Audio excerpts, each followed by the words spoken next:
So there are some tips and tricks we can use to figure out how to do that. So you need to fill in all those blanks in the first part there. I'm going to give you a couple of minutes to do that.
You got it yet?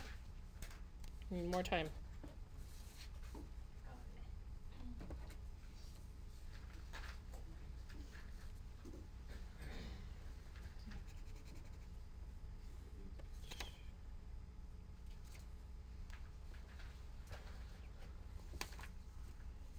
Okay. Let's see how we do this.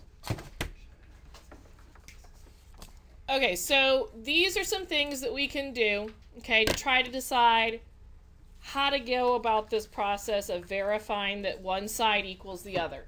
Ultimately, it doesn't matter which side you start with. We typically start with the left side and try to get it to equal the right side. But we only work with one side of the equation at the time. There are a few instances where we reduce both sides, okay, and try to get them to be equivalent. We try to work with the more complicated side first, okay? Whichever one has more junk on it, right?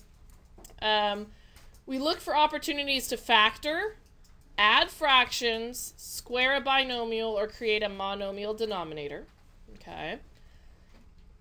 If that fails, okay, we can use our fundamental identities.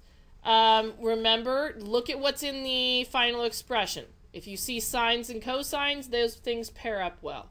Secants and tangents, cosecants and cotangents. What they're talking about there are the Pythagorean identities, okay, which we've been working with for a while.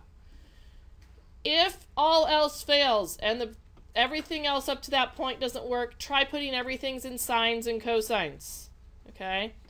I know Mr. Prickett, that's his favorite thing to do, is put everything in sines and cosines and he's able to solve it, okay? You always want to try something. Even if you make an attempt and it doesn't work, okay, you can at least rule that out and go back and try something else, okay? All right, so, again, these are, I can't show you one of every type because there's a million types, okay? So we're going to kind of learn some of the processes here, and you got to apply that to what you see in the homework, all right? So, we're starting simple, okay? We're starting with cosine x times secant x, and we got to prove that it equals 1. So these are kind of like little proofs. Okay? So what is another name for secant x? There we go. 1 over cosine x. Oops, I lost my x. What happens? All right, so we started really easy, right? 2 lines. Did we get what we wanted? Yeah. Okay, but that's the idea, is we want to get the left side to turn into the right side. Okay. Huh? Are they all this easy? No. Not the next one. Okay. All right. Yeah, look at the next one. Okay, so let's talk about what our ultimate goal is. We want to turn this thing that has sines into cosines, right? So we want to try to find a way to make that sine a cosine. So what I want you to do, we know squareds work really good with the Pythagorean identities. I'm going to drop this cosine squared down. Okay, minus. What could I substitute in for sine squared? Look up at the signs on the side of the room. Okay, we know that it's sine squared plus cosine squared equals 1, but how get that in terms of sine? There you go, 1 minus cosine squared x. Now watch what happens. It's kind of like magic. Okay? All right, what are we going to do with that negative sign? What's your instinct tell you to do? Distribute. Use your algebra. Okay? Negative times a negative is going to be positive. What's cosine squared plus cosine squared? 2 cos. Did we get what we wanted? And it really wasn't that bad. Okay? Substitute. We've done that substituting in before, so that's not really a new thing. We've been working on that. Okay? All right. The next one's uglier.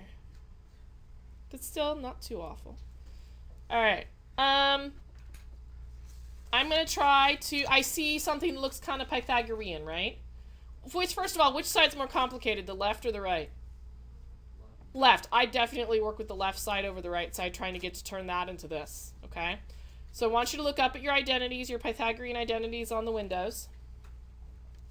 Tell me what we could substitute in for that.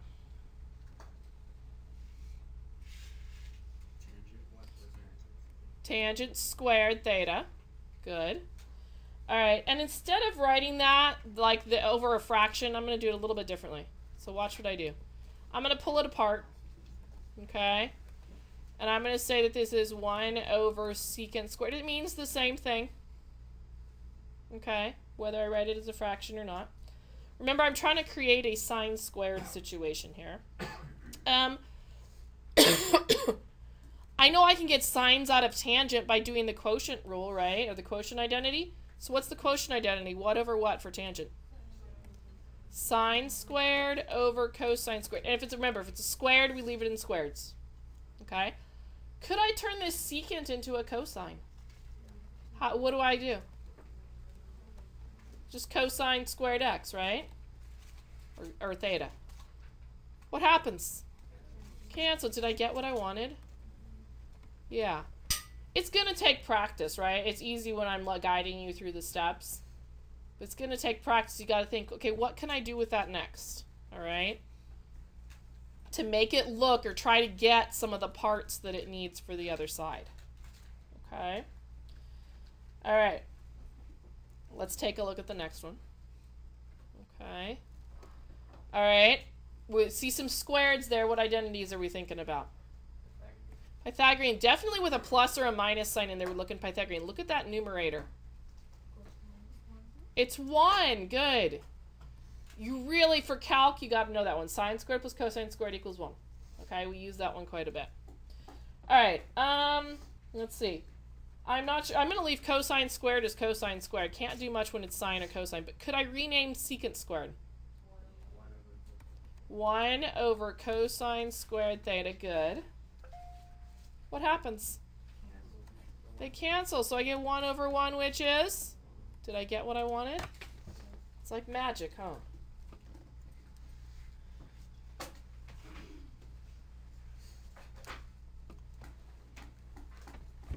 Okay, we good with example 4? Alright, let's try another one here. Okay, which side's more complicated, the left or the right? Left, and a lot of times it is the left side that's worse, okay? I'm going to pull it apart. So I've got cosine squared theta times 1 over cotangent squared theta. I really don't want to turn a double, I don't want to have a double fraction. So what's another name for cotangent theta if I tried to get rid of that fraction?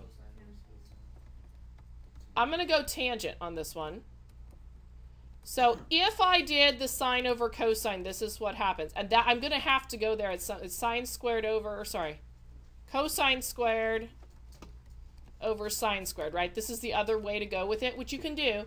But now I've got a fraction over a fraction, right? I'm going to have to flip it and multiply, which is the same thing as what I'm going to end up doing here. Okay, so, so there's two ways to do it. What's another name for tangent in terms of sine and cosine? Sine over cosine. So sine squared over cosine squared, which is what I would get if I flipped that reciprocal over here. Okay, so now why was that good? What happens? Cosines cancel, and I'm left with sine squared theta. Okay, did I get what I wanted? Yep. Okay, good. All right, the next one has fractions, right? So definitely the left side's more complicated than the right. The very first thing that it said in our how to work with this, or actually it was in the second one, is to create a monomial denominator of some kind, or get rid of the denominator. So that's what we're going to work on doing, okay? And we talked a little bit about this the other day. So I'm going to create a common denominator. What would the common denominator be?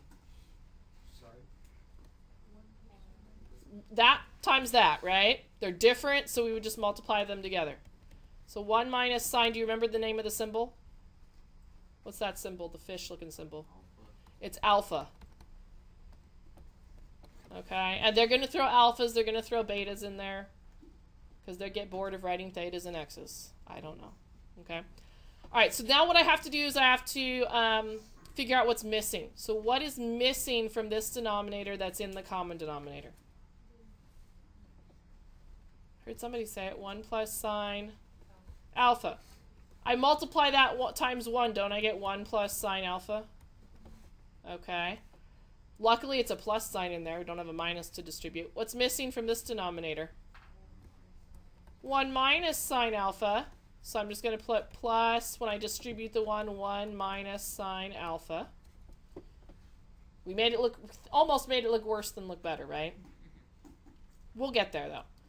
Okay, what happens with the sine alpha and the negative sine alpha? Cancel. Ooh, look at the 2 popped up. See how we needed to get a 2? We got a 2. That was an alpha. Huh? No, what's a 2? 1 plus 1, 2. Oh, yeah. Okay. All right. So look at the denominator. Maybe I should FOIL it. Do I need to do all of FOIL on it? First and last, because they're conjugates. See how that conjugate thing works really in our favor, especially in trig. 1 times 1 is 1. Negative sine alpha times sine alpha is? Good. All right. That's looking awfully Pythagorean to me. Look up there on the windows. What can we sub in? Cosine squared alpha.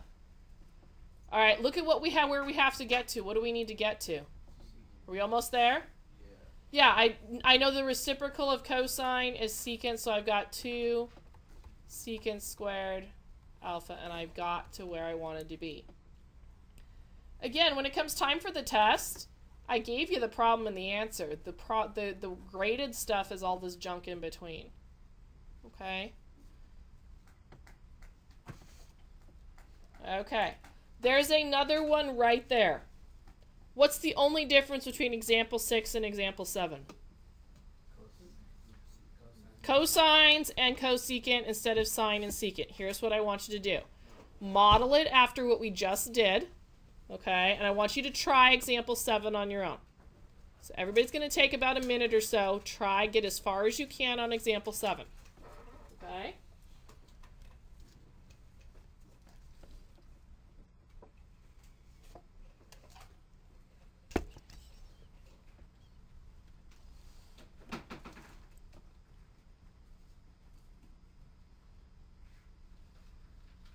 there's 2 example 8s.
Okay, do you agree with how far I've gotten so far? Yeah. Okay, we good? What happens from here? Cosines cancel. 1 plus 1 is 2. What do I have to do with the denominator? First and last only, you get 1 minus what? Cosine squared alpha, not theta, alpha. Alright, and then 1 minus cosine squared is what? Sine squared alpha, and 1 over sine squared is? Did we get what we wanted? Yeah. Again, it's getting used to the process and getting those things to when you see a Pythagorean identity that it clicks, you got to substitute in. Okay? All right, let's keep going. There are 2 number 8s, it looks like, in your notes. This is the first number 8. Okay? Which side's more complicated, the left or the right? Definitely the left. Okay? I am going to follow instinct. Actually, it's not even a distribution, is it? Isn't it just multiplying this times this? Not sure why they did that, but let's do it. So let's multiply. What's secant to the 6th times secant? Secant to the 7th x times tangent x minus secant to the 4th times secant is secant to the 5th x tangent x. Okay. So one of the other things they told us we could do was factor, right? So let's try to take out a greatest common factor. Remember, your trig is going to act like variables, okay? So what is the smallest exponent on the secant? 5. So we're going to pull out a secant to the 5th x, and then I have tangent in both of them, right? So I can pull out the whole tangent. All right, let's talk about what's left behind. Remember, you're going to subtract your exponents. So what's left behind for secant to the 7th from when it... Good job, secant squared x. Excellent. All right, and then what's left in this back piece? 1, right? Look at what we were supposed to get. We were supposed to get secant to the 5th. Do we have that? Yeah. But we need to get up to a tangent cubed. Look at that. Where should I be looking for my next step? The Pythagorean identities. Okay, what do I get to replace 1 minus secant squared with? Good. Tangent x times tangent. And I want to see that step in there, okay? When you sub in, you shouldn't just automatically go to the cubed. Okay? I want to see you actually sub that in so I know you understood it. All right, so what's tangent times tangent squared? I'm changing my exponents, aren't I? It should be a 5th power. Tangent cubed x. I've been really bad at that the last couple days in calc, so watch my exponents, make sure I'm not writing them wrong. All right. The next one looks interesting, doesn't it? Look at it. It's got radicals and fractions. So this is the second number 8. I don't know why there's 2 number 8s. Apparently I numbered it wrong. Okay. So I'm not sure which side really looks worse. I'm going to work with the left side. Okay? Because I think I might be able to do something with the left side. I'd like to get rid of the denominator or simplify the denominator if I possibly can, because I got to try to get a sign out of that denominator. Okay? If I start adding some squared stuff in there, that nicely cancels the square root. Okay, so minus 1 minus cosine theta, 1 plus cosine theta. And I know we did this the other day. Remember we multiplied by conjugates? So if I want to change my denominator, a good thing to do, especially to try to get to a monomial denominator instead of a binomial denominator, is to multiply by the conjugate. So I'm going to multiply by 1 minus cosine theta. You might want to write yourself a little note that we multiplied by the conjugate. Okay. Okay, so looking at the numerator, isn't it the same thing? Isn't it identical in the numerator? So couldn't I just write 1 minus cosine theta squared? Because that I can easily take the square root of, can't I?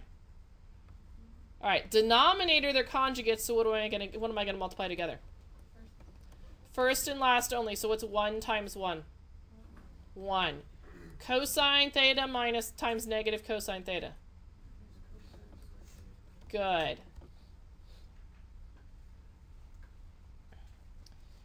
Okay. So, looks kind of Pythagorean in the denominator. I'm not worried about the numerator. I'm going to leave the numerator alone. So looking at your denominator, what can we substitute in? Good. Sine squared theta. Oop, I lost a squared here, didn't I? Now check out what's left. Can't I take the square root of the top and the square root of the bottom? Yeah, because they're both squared things, right? And I can take the square root of something squared. So my numerator comes out 1 minus cosine theta. And the denominator should come out sine squared theta. I don't know why they put absolute values on the bottom versus the top. Technically, when you come out of a negative or a square root, you could have a plus minus. I should not have the squared. You're right. Thank you. Okay. All right. So they threw the absolute value bars there. I would put them there if they had them. If they didn't, I just wouldn't. You just get it to match your answer. Okay. It's probably a domain kind of thing. That's why they're putting them there. All right. So let's see if I can find my number 9. Oh, wait, number 9 wasn't in there with it. Okay. Let's try the next one. That one looked awful and it really wasn't that bad. All right. I'm thinking Pythagorean identities, right? When I'm looking at that one? Sort of Pythagorean identities. The first one works good as a Pythagorean identity. What's tangent squared x plus 1? What do I get to sub in for that? Secant squared x. The problem is cosine, it has to be the other way around, doesn't it? In order to, oh, let's try, watch this trick, okay? I'm going to factor out a 1, or a negative 1 out of this. Because what do I need to introduce in the front? A negative. Okay, so I'm going to take out a negative 1. And I'm going to probably do more steps than I normally would so you can see the process. So I swapped my signs. Can I reverse the order of this now? Okay, so I'm going to reverse the order. So I've got 1 minus cosine squared x. Now is that a Pythagorean? Yes. What can I substitute in for that piece now? Now I'm allowed to put the sine squared in. How I'm trying to ultimately get to tangent. How should I rename secant squared? It's the same as what? There you go. 1 over cosine squared. Because now we have sine over cosine, which is tangent squared. That one was actually kind of nice. That one made us look really smart, and it really wasn't that hard. We like problems like that, right? Sort of. Alright. Show it to an Algebra 1 student, and then we look really smart, right? Or a geometry student, right? Because they only know trig as sine, cosine, and tangent right now. Okay, so we're doing verifying that identity.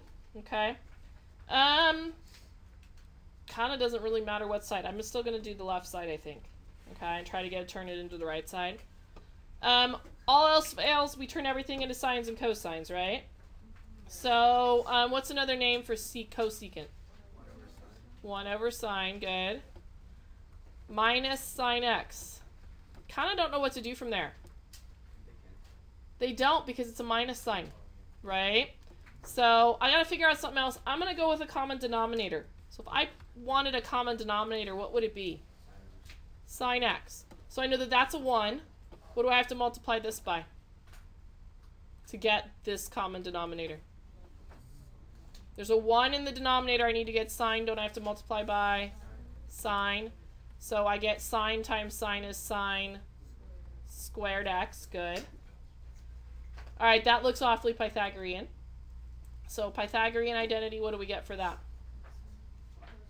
Cosine squared x over sine x. Okay, I've got to create cosine x times cotangent. So watch what happens. I'm going to take that squared apart. So cosine x times cosine x over sine x. So I've got the cosine they wanted up front. What's cosine over sine turn into? Cotangent. So the trick we used on that one at the beginning was we created a common denominator. Okay, which every once in a while we have to do. All right. The next one, ooh, similar. Let's do it together. Similar. Let's see what we can do to play with that one a little bit here. If pen is going to let me write. There it goes. All right. And that one, of course, I do not have. Oh, wait. Nope, not that one. Okay. So let's try it. What is... I think I'm going to leave tangent, tangent.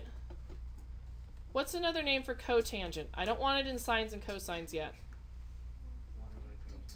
1 over tangent, right? Let's play with that and see what we can do with that. Could I do the same thing I did in the last problem? Okay, so what's our common denominator going to be? Tangent x. And what happened when I multiply that by, I'd have to multiply that by tangent x, right? So tangent times tangent is tangent squared x plus 1. All right, so I created a Pythagorean identity. So what is that? What do I get to turn that into? Secant squared x over tangent x. Okay, let's see what I can do with that from there. I know I've got to keep a secant, right? So this one's a little bit uglier. I know I've got a secant out front. I've got a secant x. Couple of ways I could deal with that. What's another name for 1 over tangent x? Cotangent. So I'm going to turn it back into a cotangent. Could I now put those into sines and cosines in the back? Let's try that. So secant x. What's another name for secant x? 1 over cosine x. What's another name for cotangent x? In terms of sines and cosines now. Cosine over sine. Why is that good? The cosines get to cancel, so now I'm at secant x times 1 over sine x. Have we made it? What's 1 over sine x equal? And there might be a shorter way to do this. I don't know. I didn't have it written down from last year, so I went with what I could have tried turning it all into sines and cosines at the beginning and messed with that. Okay, so there is probably another way to do it. Okay, 11. Let's keep going. Our goal is to try to get through at least 15, okay? If we can get to 15, I will create a homework assignment based off that. All right. I kind of think the right side's uglier this time because of the fraction, okay? I'm pretty good at taking fractions and getting rid of them, not good at turning something into a fraction. So I'm actually going to work with the right side instead of the left side, okay? Because it really doesn't matter. We can pick whichever side we want to start with. Okay. I want to get rid of my denominator. What's our strategy to get rid of that denominator? Not a common one. Starts with a C, though. The conjugate, right? So 1 plus sine x. I'm going to multiply top and bottom by the conjugate. And you might want to write yourself a note. We multiplied by the conjugate. Okay. I am not going to distribute that in automatically. I'm going to write cosine x times 1 plus sine x. Sometimes it's good to not just distribute right away, because sometimes we have to factor back out. All right, do I have to do all of FOIL? First and last only. So what is 1 times 1? 1. And sine, negative sine times positive sine. Good. All right, we should be getting good at this Pythagorean identity stuff now, right? Used it almost every problem. What are we going to sub in for that? Cosine squared. Good. Over cosine squared x. Okay, watch what I do with that. Can I do some canceling now? Because cosine goes away, and then it would cancel with one of those, right? So there's still a cosine left in the denominator. Everybody okay with that? Kind of shortcutted my notation there. All right, so what I'm going to do now, the trick on this one is, look, I have to turn it into something plus something. I'm going to turn it into two separate fractions. So 1 over cosine x plus sine x over cosine x. So I took the one fraction I had, I split it into two by putting them over the same common denominator. All right, what's another name for 1 over cosine? Secant x. Good. What's another name for sine over cosine? Tangent x. Did we get what we wanted? Yeah. All right. It looks like 13 is almost identical to this one. We do it on time. Let's skip 13. Okay? Let's see if we can do 14. And 14 and 15 look identical. So let's see if we can get through 14. How does that sound? Because I know we're getting tired. Okay? And then I'll make a homework based off that one. Okay? So, it really doesn't matter. I think this one's worse because we've got the addition in the denominator. So a binomial denominator is more complicated than a monomial denominator, so I'm going to work with the left side. So we've got cotangent squared theta over 1 plus cosecant theta. Okay, what did we do in the last problem to get rid of the denominator? Conjugate, that's right. So 1 minus cosecant theta. Again, I am not going to distribute. I'm going to write it as cotangent squared x. I'm hoping I can cancel something with that later. All right, and then what do we need to do with the denominator? First and last only. So 1 times 1 is 1. Cosecant theta times negative cosecant theta is negative cosecant squared theta. All right, I know it looks Pythagorean, but the problem is, look at that middle sign on the bottom row. Is it in the right order? No. What was the trick we used earlier in the lesson to get it in the right order? I took out a negative. Okay, I'm just going to do that right underneath here because I don't want to write a million lines. So I've really got negative 1 plus cosecant squared theta. Which isn't that the same as cotangent? Is that now okay? Yeah, that's now okay. Okay, I could rewrite it again and do cosecant squared minus 1, but it means the same thing. It's commutative. So we've got cotangent squared theta. So this is now rewriting my numerator. Minus cosecant theta over negative, and I'm going to sub in the cotangent squared theta. Okay, what can I do? Doesn't that cancel? And then I've got this negative I've got to float up top. So negative 1 minus cosecant theta. Did I get anywhere close to this? Not really. Okay.